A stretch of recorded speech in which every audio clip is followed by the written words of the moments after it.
Hey everybody, today I'm going to be talking a little bit about our candle lab, the burning candle lab, which, as you hopefully remember, is a combustion experiment that we did.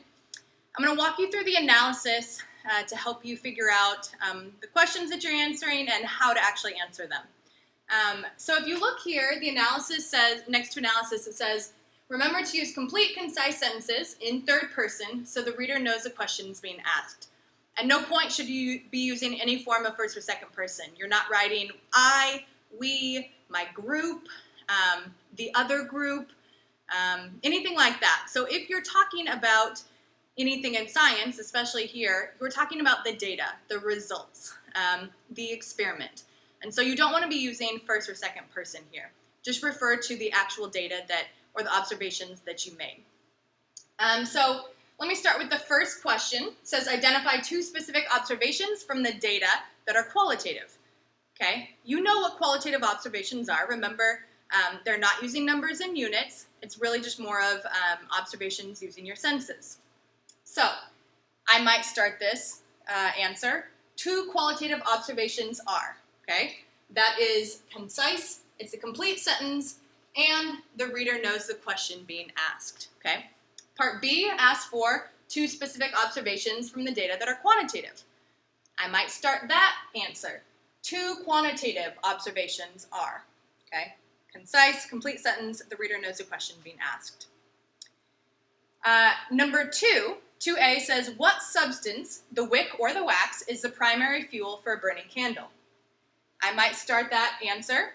The primary fuel for a burning candle is, and then you just have to finish that answer. Or finish that sentence. Now I put a little hint here.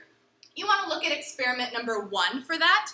And if you remember from the introduction, your other reactant, or the fuel is either paraffin or cellulose. It's either the wax or the wick. And so wax, wick, right? If some of you had a hard time seeing this happen, so I'm going to see if I can demonstrate a little bit what we are going for here. You have the candle here. I'm going to light a second candle. This one in my hand has been burning for over a minute, like the direction said, right? And we're going to see if this new candle will relight this candle that's been burning. Okay, so I'm going to see if I can go over here. All right?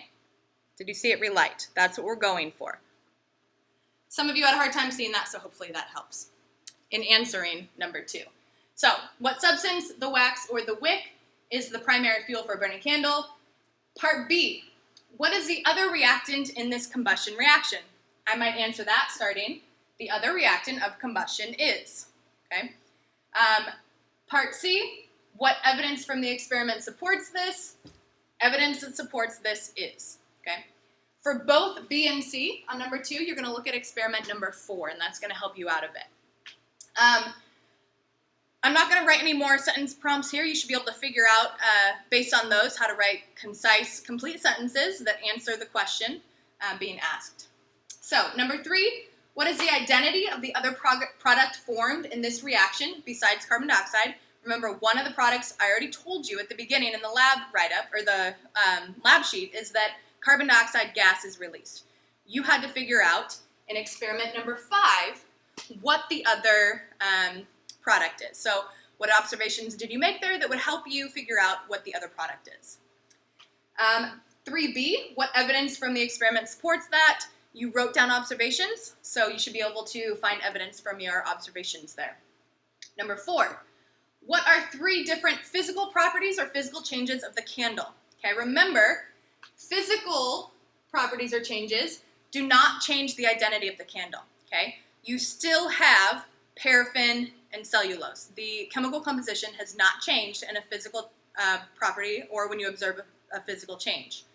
A chemical property or change, when you observe a chemical change happening, the identity of the candle is changed permanently, irreversible. The chemical composition has changed, okay? Number 5, what is the role of the wick in a burning candle, and what evidence supports this? You're going to look at experiment number 2. right? You made observations also in experiment number 2, just like you did in all the other experiments. So that should help with evidence that supports that. So what is the role of the wick in a burning candle? That was the experiment where you used the aluminum foil. Okay.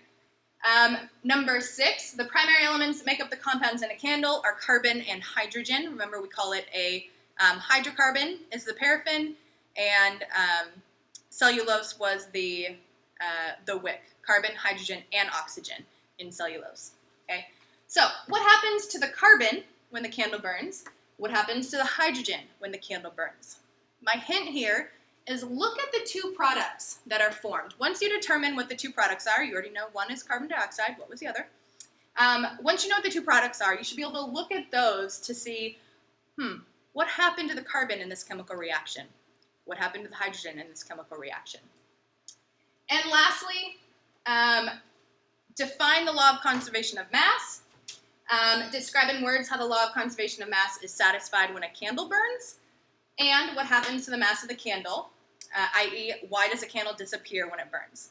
All 3 of those you're going to be looking at experiment number 3, which is where you looked at the mass of a candle before it burnt compared to the mass of the candle after it had been burning for 4 minutes. Okay? So this is the analysis section.